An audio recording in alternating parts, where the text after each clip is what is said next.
இன்றைக்கி நெல்லை வில்லேஜ் ஃபுட்டில் சூப்பரான ஒரு முட்டை தொக்கு செய்ய போகிறோம்.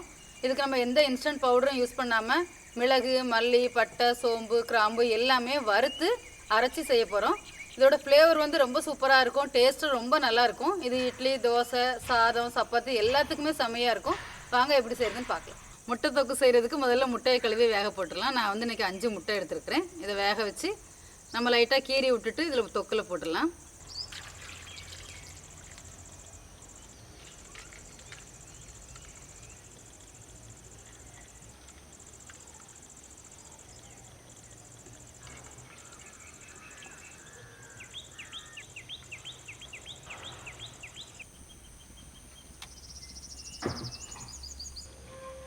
இப்போ முட்டை தொக்கு செய்கிறதுக்கு தேவையான பொருட்கள் என்னென்னு சொல்லிடுறேன். இது வந்து ஃபஸ்ட்டு வந்து வறுத்து அரைக்கிறதுக்கு தேவையான பொருட்கள் என்னென்னு சொல்லிடுறேன். 1 ஸ்பூன் சோம்பு, 1 ஸ்பூன் மிளகு, ஒரு 6 காஞ்ச மிளகாய், ஒரு கைப்பிடி அளவுக்கு நான் வந்து பொடியாக கட் பண்ணி வச்சுக்கூடிய தேங்காய், ஒரு ஸ்பூன் ஜீரகம், 2 ஸ்பூன் கொத்தமல்லி, 1/2 ஸ்பூன் மஞ்சள் தூள், ஜாதிபத்திரி, ஒரு அன்னாச்சி பூ, 2 பிரிஞ்சி இலை, 2 பட்டை.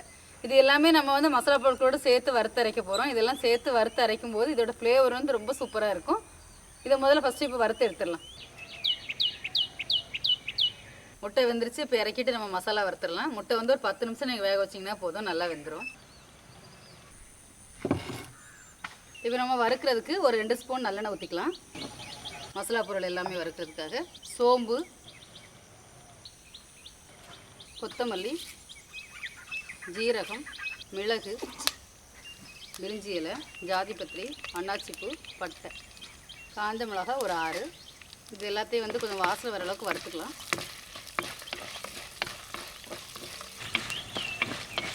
வாசனை வர அளவுக்கு வறுத்தாச்சு. அதோட நம்ம தேங்காயும் போட்டு வறுத்துடலாம். இது வந்து கருகாமல் கொஞ்சம் நல்லா பொன்னிறமாக வர்றது வரைக்கும் வறுத்துக்கணும். கருகிருச்சுன்னா வந்து கசக்கும். குழம்பு வைக்கும்போது கொஞ்சம் பக்குவமாக பார்த்து வறுத்துக்கணும். அவ்வளோதான், வறுத்தாச்சு. இப்போ இதை இறக்கி நம்ம ஆற வச்சுட்டு அரைச்சிக்கலாம்.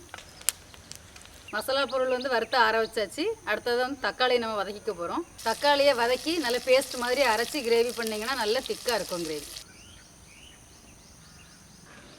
நான் வந்து 2 தக்காளி கட் பண்ணி வச்சுருக்கிறேன். இதை வதக்கிடலாம்.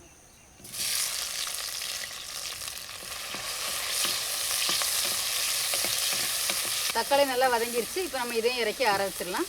தக்காளியை வந்து தனியாக பேஸ்ட்டாக அரைச்சிக்கணும், மசாலா வந்து தனியாக பேஸ்ட்டாக அரைச்சிக்கணும்.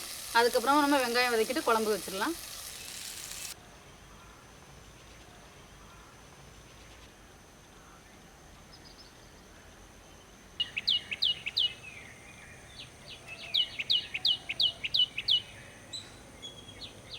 இப்போ வறுத்து ஆற வச்சிருக்கக்கூடிய மசாலா வந்து நல்ல பேஸ்ட்டாக அரைச்சி எடுத்துருக்கிறேன். அதே மாதிரி வறுத்து வச்சுருந்த தக்காளியும் வந்து நல்ல பேஸ்ட்டாக அரைச்சி எடுத்து வச்சுருக்கிறேன். இது வந்து நல்ல பேஸ்ட்டாக அரைச்சா தான் தொக்கு பதம் வந்து நமக்கு ரொம்ப கரெக்டாக கிடைக்கும். சின்ன வெங்காயம் 150 கிராம் எடுத்து அதை நல்லா பொடியாக நறுக்கி வச்சுருக்கிறேன். தாளிக்கிறதுக்கு சோம்பு எடுத்துருக்கிறேன், இஞ்சி பூண்டு தட்டி வச்சுருக்கிறேன், உப்பு, மஞ்சள் தூள் தேவையான அளவுக்கு, முட்டையை வந்து நல்லா கீறி வச்சுருக்கேன். இப்போ நம்ம குழம்பு எப்படி செய்யுதுன்னு பார்க்கலாம். இப்போ குழம்பு தாளிச்சிடலாம். ஒரு 4 ஸ்பூன் நல்லெண்ணெய் எடுத்து வச்சுருக்கிறேன். எண்ணெய் சூடாகிடுச்சு. இப்போ சோம்பு போட்டு தாளிச்சிடலாம். சோம்பு நல்லா பொரிஞ்சிச்சு. கட் பண்ணி வச்சுக்கூட சின்ன வெங்காயத்தை சேர்த்துடலாம். இஞ்சி பூண்டு பேஸ்ட் இது நல்லா வதக்கிடலாம். நல்ல இந்த கலர் வந்து பொன்னிறமாக மாறுற அளவுக்கு இதை வந்து வதக்கணும். வெங்காயம் வந்து நல்ல பொன்னிறமாக வதங்கிருச்சு. கலரை பார்த்தனால உங்களுக்கு தெரியும்.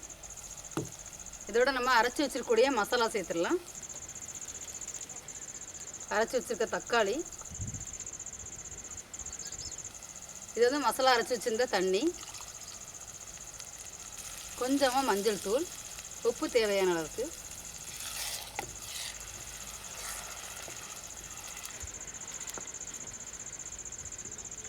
இப்போ கொஞ்சமாக தண்ணி சேர்த்துக்கலாம். தொக்கு அப்படின்னால உங்களுக்கு நிறைய தண்ணி தேவையில்லை.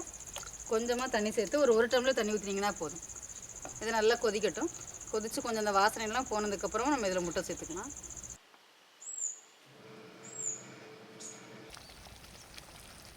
தொக்கு நல்லா கொதித்து மசாலா வாசனைலாம் போயிட்டு எண்ணெயும் நல்லா மேலே மிதந்து வந்துருச்சு. இப்போ நம்ம முட்டையை போட்டுடலாம்.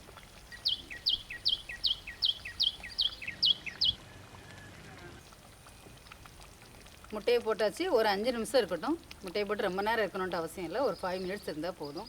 முட்டை தொக்கு ரெடி ஆயிடுச்சு. பாருங்கள், பார்க்குறதுக்கு எவ்வளோ அழகாக இருக்குது அப்படின்ட்டு. டேஸ்ட்டும் ரொம்ப சூப்பராக இருக்கும். இந்த மெத்தடில் செஞ்சிங்கன்னா ரெடி ஆயிடுச்சு. இந்த பக்கம் இருக்கும்போது நம்ம இறக்கிட்டா தான் சப்பாத்தியில் சாப்பிட்லாம், சாதத்தை ஊற்றி சாப்பிட்டுக்கலாம், தோசை, இட்லி, எல்லாத்துக்குமே செமையாக இருக்கும். இப்போ நம்ம மல்லி இலை தூவிட்டு இதை இறக்கிடலாம்.